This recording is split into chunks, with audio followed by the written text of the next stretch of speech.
আসসালামু আলাইকুম। সম্মানিত দর্শক শ্রোতা, ইদানিংকালে আমরা একটা স্লোগান খুব বেশি শুনছি, সেটা হলো ইনকিলাব জিন্দাবাদ। তো আমরা অনেকেই এই ইনকিলাব জিন্দাবাদের অর্থ কি সেটা আমরা জানি না।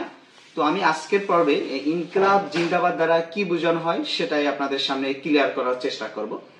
সম্মানিত দর্শক, ইনকিলাব এটি এক ফার্সি শব্দ, এটা আরবি ভাষা থেকে এসেছে। এর অর্থ হলো বিদ্রোহ, সংগ্রাম, আন্দোলন ইত্যাদি। আর জিন্দাবাদ শব্দের অর্থ হলো চিরজীবী হোক। মানে এক কথায় ইনকিলাব জিন্দাবাদ এর অর্থ দাঁড়ায় বিদ্রোহ চিরজীবী হোক।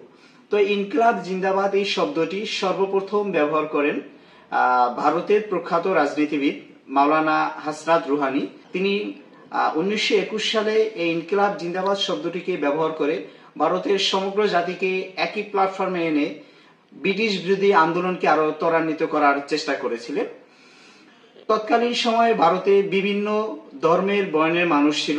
তারা তাদের ধর্মীয় স্লোগানগুলো ব্যবহার করে ব্রিটিশ বিরোধী আন্দোলনে মেতে উঠেছিল।